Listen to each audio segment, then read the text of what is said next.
Yangi Toshkent qayerda, qachon bitadi, narxlari qanaqa bo'ladi? Shu videoda shu savollarga to'liq javob olasiz.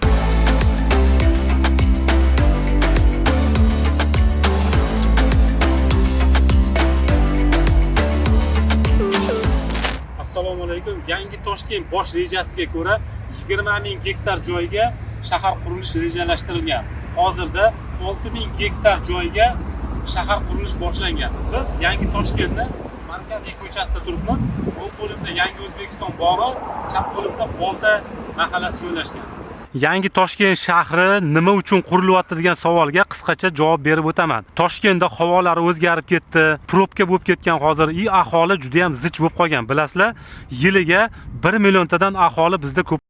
Shuni hisobiga Yangi Toshkent qurilishi shahar kengayishiga qaror qilingan. Aynan ikkita kanalning o'rtasida havolari toza, suvlari yaxshi joydan joy tanlangan. Nega aynan shu joy tanlandi? Sababi shahardan uzilmagan holatda kengayish imkoniyati bor. Ikkita daryoning o'rtasidan havolari toza joydan joy tanlangan. Yangi Toshkent haqidagi hamma ma'lumotlarni newtashkent.uz saytidan bilib olsanglar bo'ladi. Endi esa Yangi Toshkent qayerga joylashganligi haqidagi ma'lumotlarni sizlarga kartada ko'rsatib beraman. Endi Yangi Toshkentning birinchi bosqichi qaysi hududlarda qurilayotganligi haqida ma'lumot beraman. Yangi O'zbekiston ko'chasidan kelganda Chirchiq daryosidan boshlanadi. To'g'ri Yangi Toshkent direksiyasi bilan Qorasuv daryosigacha boradi. Bu shimoliy chegara bo'ladi. Sharqdan Qorasuv daryosi bo'ylab boradi va hozirgi Jumabozor markazi, ya'ni Svetoforgacha boradi. Janubdan esa Jumabozor va eski Bardanko'l postigacha bo'lgan ko'cha chegara bo'ladi. Chirchiq daryosiga tutashadi. Endi Yangi Toshkentda qaysi mahallalar kirishi haqida aytaman. O'zbekiston mahallasi, Junsuz mahallasi, Bolta, Qizilg'ayrat, Surum, Darxan, Usmonobod, Pravda, Jumabozor, Qorasuv tomoni, Qirsadaq mahallasining shimoliy tomoni, Politedel mahallalari kiradi. Hozirgi sanab bergan hududlarning oralarida esa Yangi O'zbekiston universiteti, Milliy kutubxona, Nizomiy nomidagi Toshkent davlat pedagogika universiteti, Alisher Navoiy nomidagi xalqaro ilmiy tadqiqot markazi, ijtimoiy obyektlar, kasalxonalar, maktablar, bolalar bog'chalari va sport majmualari va 60 ming aholiga mo'ljallangan turar joy majmualari qurilmoqda.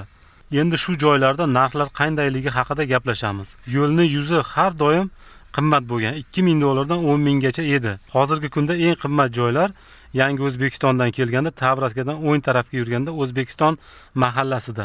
Trassani atroflarida 25 mingdan 35 ming dollargacha bor. Eng arzoni mahallaning ichkarilarida 13 mingdan 16 ming dollargacha sotilyapti. Bu mahallada snoslar ham bor. Mahallaning o'rtasidan katta trassa kirib snos qiladi.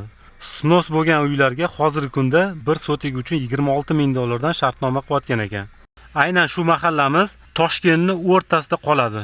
Eski Toshkent bilan Yangi Toshkentning o'rtasida qolib ketadigan ko'cha hisoblanadi. Va bu ko'chamiz o'rtasidan metro Yangi Toshkentga qarab o'tib ketadi. Surum va Bolta keyingi qimmat hududlar. Trassa yuzlari 15 mingdan 25 minggacha. Bu mahallamiz ichkarilari 9 mingdan 15 ming dollargacha sotilyapti. Kanalli bo'ylarida bo'ladigan aynan shu hududlarimiz keyingi yildan yana narxlari ko'tarilib boradi. Politedel bu hudud o'zi oldindan narxlari baland bo'lgan. Politedelning ichkari taraflari eng arzoni 8 mingdan, o'rtalari 15 minggacha keladi. Yo'lli yuzlari 15 mingdan 20 minggacha sotilyapti. Pravda, bu yer ham ancha qulayliklarga ega. Yangi Toshkentga ichiga kirib ketilgan. Bu joyda eng arzoni 7 mingdan 13 ming dollargacha uylar sotilyapti.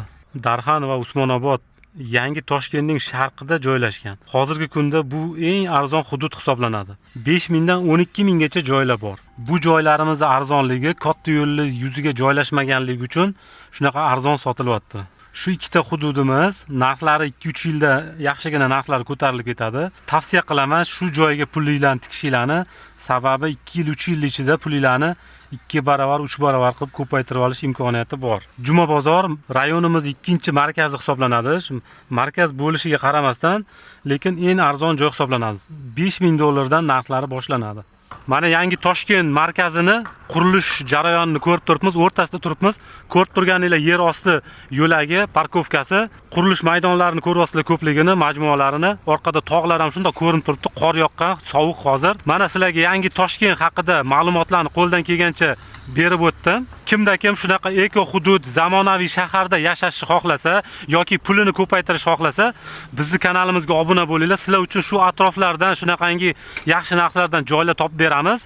Kanalga obuna bo'lishni esdan chiqazmanglar. Pastda raqamlar qoldirganmiz. Telegram kanallarimizni linklarini qoldirganmiz. Bemalol biz bilan bog'lansanglar bo'ladi.